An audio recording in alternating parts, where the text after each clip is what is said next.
Hello everybody and welcome back for some weekly VR news, where I recap everything going on in the industry, prepare you for this week's new releases, and then finally zero in on some major topics. Today, we have some pretty amazing news for all VR platforms, including a major new game dropping this week. A bunch of new release dates have been announced. There's major updates to games like Demeo. PlayStation VR 2 is getting some more exciting launch titles. A Batman VR game is supposedly in the works by the same studio that brought us Iron Man VR. And finally, we have some really good Quest 2 news. Now, there are of course links and timestamps to all of today's stories, but before we jump in, this video is brought to you by Kiwi Design.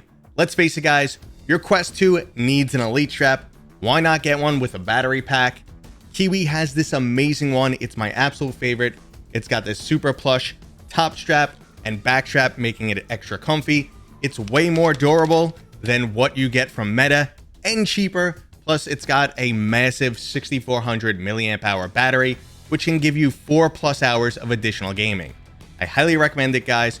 Go check out additional accessories from Kiwi Design. And don't forget to use discount code Mateo311 for 5% off and to help support my channel. Okay, so let's start the game news off with Half-Life Levitation, which is a free mod on the Steam Workshop featuring a new unofficial multi-hour campaign for Half-Life Alyx that has you investigating a mysteriously levitating house. The combat here is extra fierce, and the level design is as stunning as ever. I'll take any excuse to jump back into Half-Life Alyx, but this right here is definitely worth trying out. Now, if you're not a PC VR owner and you're looking for a new game to play, Saints and Sinners Chapter 2 Retribution is releasing this Thursday. I've already covered this title and will say it's a pretty excellent game. There's a brand new 15+ hour campaign, a large array of new weapons, and the crafting system has been expanded. Unfortunately, PC VR owners need to wait until February of next year for this game, but if you only have a Quest and can handle a little bit of horror, I highly recommend you check out this game. Now, if you're not looking to make any new purchases, I'm happy to announce that the 5th adventure for Demeo will be releasing on December 15th. Demeo is an absolutely fantastic tabletop RPG simulator that you can experience either in a single-player mode or in multiplayer with up to 3 of your friends. Resolution Games has been hard at work expanding this game since its initial release. We'll now have 5 separate adventure packs, 6 playable characters, a player hangout, and a character painting system. Overall, Demeo is a top-notch title that if you have any interest in tabletop games or RPGs, I highly recommend it. Now, if you're looking for some story-driven content, we just got the release date for Peaky Blinders. In March of next year, you'll get to experience the gangster-filled 1920s and directly interact with characters from the beloved TV series. And yes, the real actors are used in this game, so you don't have to worry about any knockoff impressions or bad acting. Now, I recently had an interview with Maze Theory, and I also got to play a demo of this title, so I'm definitely looking forward to infiltrating the criminal underground in this upcoming story-driven action-adventure title. But if I fail at being a criminal, I could always take a stab at Prison Simulator VR, which just gave us a teaser trailer. Coming in 2023 to all major platforms, it looks like we'll get to experience tormenting some prisoners. Conceptually, I'm not sure how I feel about this game, and I really need to see a lot more before I form any opinion. But a game that definitely excites me is the ultra-violent adventure title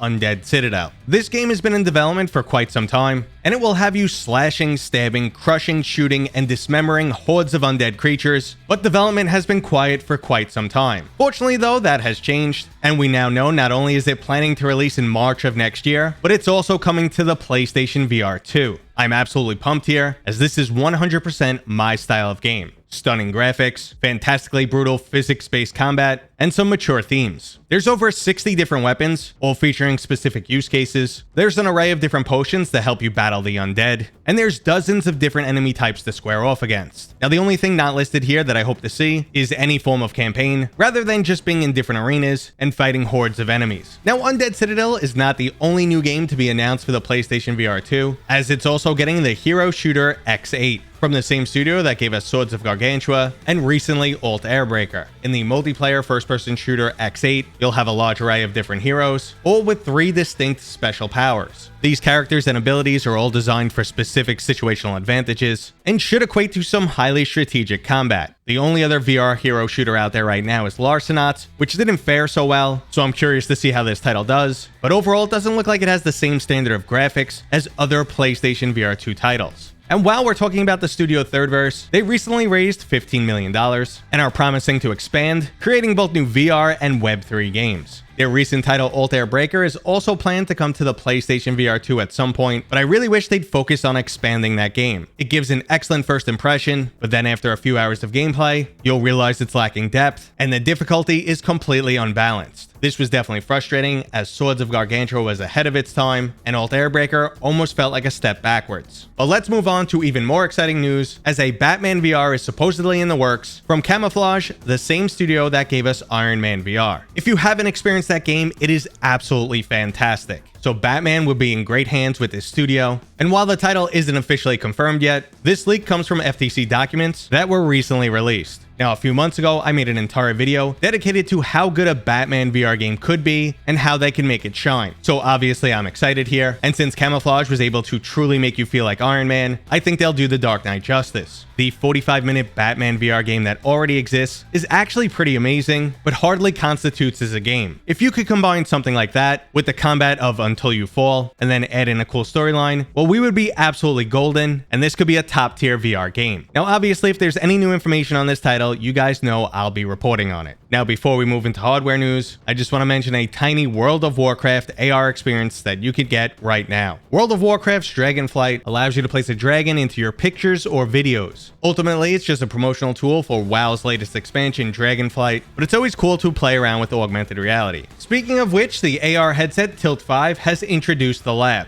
The Lab is a new site designed for community-made content. In a way, you could think of it as SideQuest or Steam Workshop, and hopefully it will make a lot more content available for this headset. There is a curation process, so don't expect the site to be filled up with junk, and currently there's a few demos up there that are worth checking out. If you're not familiar with the Tilt 5, it's a stationary AR device that uses a game board. Content is currently delivered from a PC, but in the future you should be able to use your cell phone, and you can even connect online and play against people around the world. It's basically a three-dimensional digital game board with an extreme amount of potential. I've only seen some brief demos on this AR kit right now, and I definitely need to get some more hands-on experience. Okay, so next up is some really good news for the Quest 2 and residents of Germany. After the requirement of Facebook accounts became mandatory for Quest headsets, Germany's Federal Cartel Office initiated abuse proceedings. This caused Meta to halt the sales of their products in that country, and it's been this way through the entire lifespan of the Quest 2. Now, while Germany's FCO isn't fully done with their investigation, we do know that the Quest 2 and Quest Pro will officially go on sale in Germany by the end of the year. I'm not sure if the timing is coincidental, or Meta wanted to make sure the headset was available for the holiday season, especially after getting a little added pressure from ByteDance and the Pico 4. Now, last up in the news, I just want to mention Steam's autumn sale that you guys still have one more day to act on. I previously made a video about VR hardware and game sales, but when I made that, the autumn sale did not officially start yet, so if you're looking for PC VR games, hop on Steam right now. The vast majority of titles are discounted, and just to throw out a few recommendations, we have Vital at $21, Phasmophobia for $11, Into the Radius for $21, Half-Life Alyx for $24, Walkabout Mini Golf is $10.50, and the Red Matter Collection is $38. Now that was today's weekly VR news, a little bit shorter than normal, but I hope you guys enjoyed it. If you did, go ahead and give it a thumbs up. If you're new here, please consider subscribing, and as always, I will see you guys on next time.